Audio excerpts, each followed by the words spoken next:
नमस्कार दोस्तों, आप स्क्रीन पर देख रहे हैं विश्वविख्यात योगीराज डॉक्टर विश्वपाल सिंह जयंत, जिन्हें आधुनिक भीम के नाम से भी जाना जाता है। गुरुजी, आप अपने जन्म स्थान के बारे में बताओ पहले तो। मेरा जन्म जो है मुजफ्फरनगर सोरम ग्राम है। अच्छा। सोरम गोला भी इसको हाँ जी, बोलते हैं। तो वहाँ पर जो है 15 अगस्त 1947 में जन्म हुआ था। ये मान लो जब देश आज़ाद हुआ उसी समय आपका जन्म भी हुआ था जी। जी जी जी। सब शुरुआत में आप उधर मुजफ्फरनगर में भी रहे ना गुरुजी, अखाड़े में? हाँ, मैं पहलवान अतर सिंह जी के अखाड़े में भी काफ़ी दिन रहा। रही जी। हाँ। योग से जुड़ना कैसे हुआ जी? योग तो मेरा बचपन से ही मुझे रुचि थी, और जब मैं गुरुकुल महाविद्यालय ज्वालापुर में पढ़ा हूँ, अच्छा जी, तो वहाँ भी बचपन से योग करता था, प्राणायाम करता था।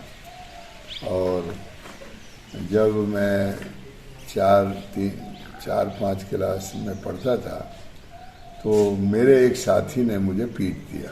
अच्छा जी। तो कौन से स्कूल में पढ़ते थे जी जब?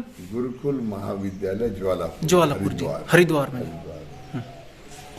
तो जब हुआ तो मैं अपने गुरुजी डॉक्टर वेद प्रकाश शास्त्री, जो कुलपति भी रहे गुरुकुल कामरी के, अच्छा जी, उनसे कहा, शिकायत करी। तो उन्होंने एक मुझे बड़ा चुभता हुआ शब्द कहा कि बेटा तुम कमज़ोर हो, हाँ जी, हमेशा पिटते रहोगे, शक्तिशाली बनो। बस मैंने उसी दिन संकल्प कर लिया कि मैं दुनिया का सबसे शक्तिशाली आदमी बनूंगा। ये कौन से सन की घटना है जी जब आपने अपने शरीर के ऊपर को जो ये सड़क बनाने का रोड रोलर हो वो उतरवा दिया था जी? बस ये तो आप ये समझ लो कि 70 से लेके, हाँ जी, और ये 80 तक बराबर मैं ये करता रहा। ये करते रहिए। देश में भी किया, हाँ जी, अमेरिका में भी किया, यूरोप में भी किया, कनाडा में भी किया, इन बहुत से देशों में किया है। जो भारत भीम की उपाधि मिली थी, तो दर्शकों को ये बताओ जी, वो कौन से सन में मिली थी जी आपको? वो जो है सन 68 में मुझे मिली थी, और वो भी शुक्रताल में। शुक्रताल में जी। शुक्रताल में राष्ट्रपति आए थे। कौन से थे जी राष्ट्रपति?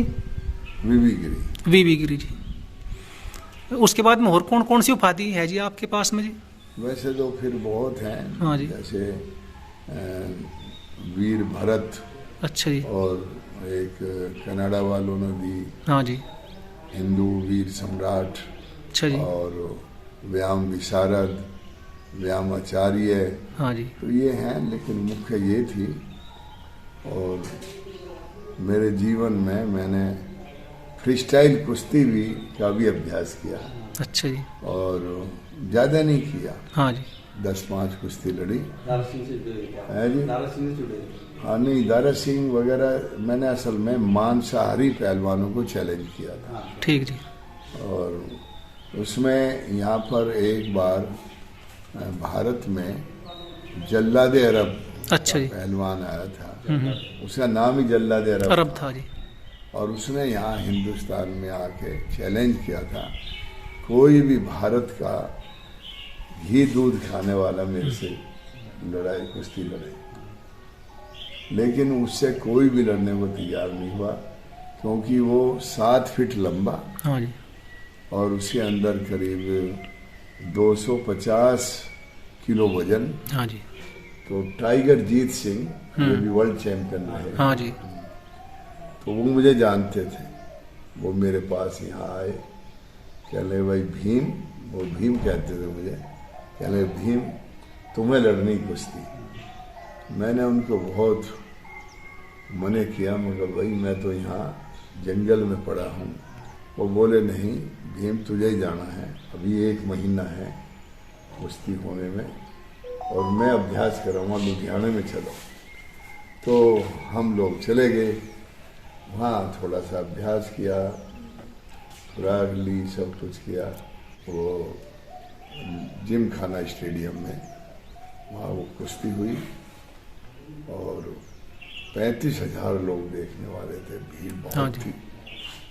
और मैंने एक शर्त रखी उनसे, मैंने कहा भाई चलो मैं लड़ूंगा, लेकिन मेरी एक शर्त है, 1 घंटा कुश्ती करूंगा, इससे कम मैं नहीं, 20 मिनट 30 मिनट 40 मिनट नहीं, 1 घंटा।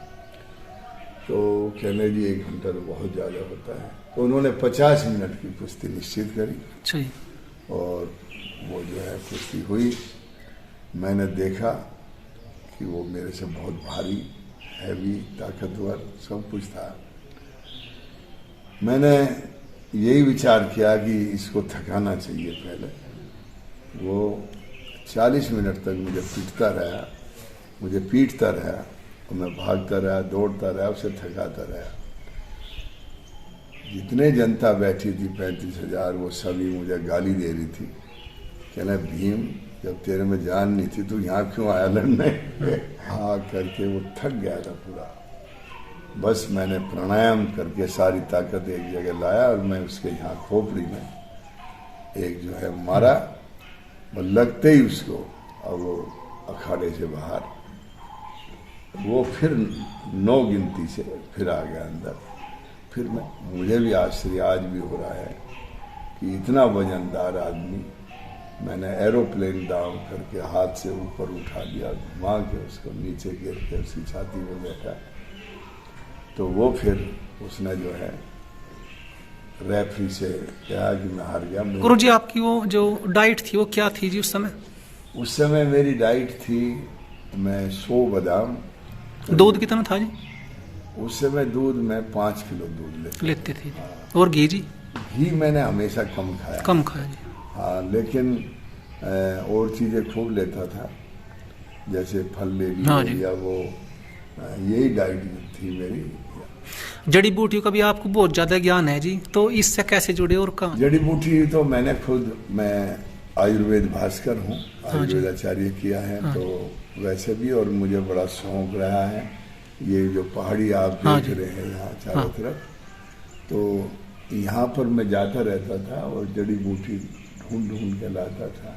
ये जो आश्रम है जी, इसके बारे में भी बताओ जी एक बार इसका। ये जो है ना, ये महर्षि कण्व ऋषि आश्रम, गुरुकुल वैदिक आश्रम, गुरुकुल महाविद्यालय कण्व आश्रम है, कोट द्वार में। हाँ, 2 जुलाई सन 1972 में इसकी स्थापना की आपने जी? हाँ जी। ये स्थान जो है मालिनी नदी के किनारे कोट द्वार से करीब 10 किलोमीटर पर स्थित है जी। यहाँ पे राजा भरत से भी जुड़ा हुआ है वो, है ना जी? हाँ, ये तो देखिए महर्षि कण्व जो थे वो इसके कुलपति थे। अच्छा। यहाँ पर 10,000 विद्यार्थी पढ़ते थे, एक तरह से यूनिवर्सिटी थी बहुत बड़ी है।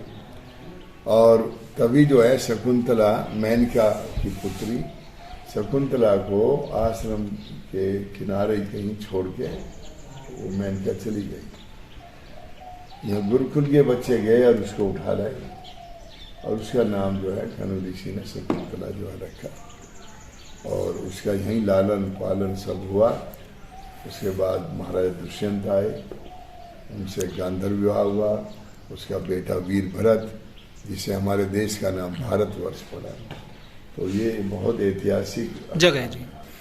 गुरुजी, जो संयुक्त खेल मोर्चा है उसने एक मुहिम चलाई हुई है कि पूरे देश के खिलाड़ियों को इकट्ठा करने की और उनकी जो बुनियादी समस्याएं हैं उनके हल निकालने की, तो इस विषय में आप क्या कहना चाहते हैं जी? ये तो बहुत ही अच्छा कदम है हाँ जी। और बहुत सराहनीय कदम है, क्योंकि ये जो खिलाड़ी होते हैं इनका जीवन भी तपस्वी होता है। हाँ जी। साधना है, ये भी कोई आसान नहीं है, लेकिन इनको एक जगह करना और जो हमारे अच्छे अच्छे हुए हैं उनका इतिहास बना करके लोगों को प्रेरणा देना, और मैं कहता हूँ कि ये बहुत ही अच्छा है।